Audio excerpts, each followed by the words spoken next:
On October 13, 2010, the nominees for the 2010 National Book Awards were announced at the Flannery O'Connor Childhood Home in downtown Savannah, Georgia. This venue was chosen from among dozens of suggestions sent in by readers of the National Book Foundation's monthly e-newsletter.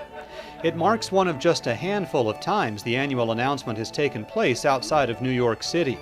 It was an appropriate venue since The Complete Stories by Flannery O'Connor won the National Book Award for Fiction in 1972 and was recently voted Best Fiction winner in the history of the awards.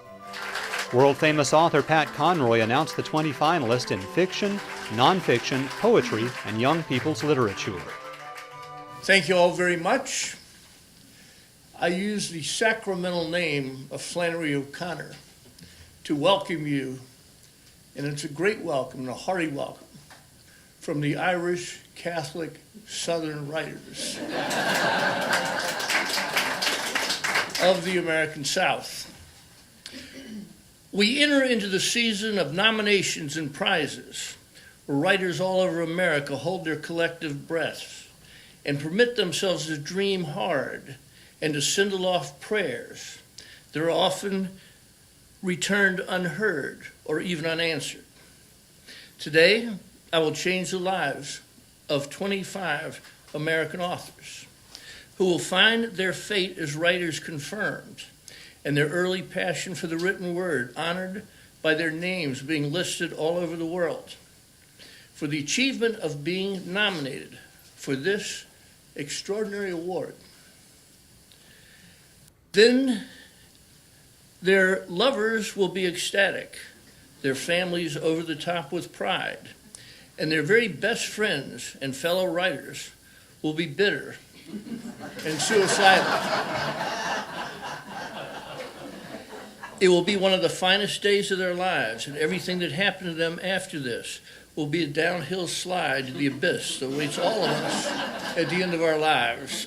We name the 5 candidates in each category as we stand upon sacred ground in one of the temples of world literature. Their names will become legendary in the house where Flannery O'Connor was brought home from the hospital, across the square from the cathedral where she was baptized, across the street where she learned the English alphabet, and where one of the rarest sensibilities ever to form an American writer receives her first shaping into an artist of the first rank. I consider her the greatest short story writer in the history of our republic. And I think the day I read A Good Man Is Hard to Find on a porch in Beaufort, South Carolina, was a turning point in both my reading and writing life. Her writing hit me like an artillery barrage in the dead center of my young manhood. I was never the same after I began to read Flannery O'Connor. Great writing always changes people's lives and changes them forever. It can inspire deep thinking, tears of despair, a reverie on the beauty of images, or love, or deepen anything at all. It can, my handwriting as I grow older. It can lift our eyes to the glories of a skyscraper, or the awe one feels in the presence of God, or the awestruck immensity of the stars. Good writing can do anything it wants. We will now go to the best writers of 2010, and we will nominate them. The nominees for fiction: Peter Carey, Parrot and Olivier in America, published by Alfred A. Knopf. Jamie Gordon, Lord of Misrule, published by McPherson and Company. Nicole Krauss, Great House, published by W.W. Norton and Company. Lionel Shriver, So Much for That, published by Harper, an imprint of HarperCollins publisher. Karen Tay, Yamashita, I Hotel, published by Coffee House Press. In the category of nonfiction, Barbara Demick, Nothing to Envy, Ordinary Lives in North Korea, published by Spiegel and Grau, an imprint of the Random House Publishing Group. John W. Dower, Cultures of War, Pearl Harbor, Hiroshima, 9/11, Iraq, published by W. W. Norton and Company. Patti Smith, Just Kids, published by Echo, an imprint of HarperCollins Publishers. Justin Spring, Secret Historian, The Life and Times of Samuel Stewart, published by Farrar, Straus and Giroux. Megan K. Stack, Every Man in This Village is a Liar, An Education in War, published by Doubleday. In poetry,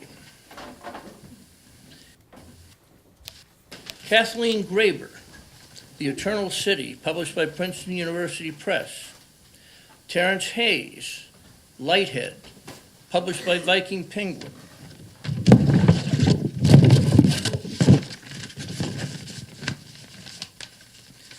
James Richardson, By the Numbers, published by Copper Canyon Press. C.D. Wright, One with Others, published by Copper Canyon Press. Monica Yoon, Ignatz, published by Four Way Books. Young People's Literature. Paolo Bacigalupi, Shipbreaker, published by Little Brown and Company. Catherine Erskine, Mockingbird, published by Philomel Books, a division of Penguin Young Readers Group. Laura McDeal, Dark Water, published by Alfred A. Knopf.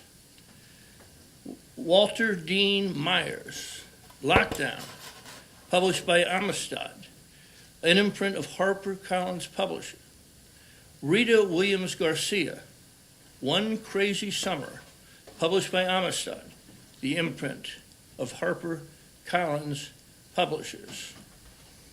And writers that I just named, begin your celebration. And congratulations. Thank you.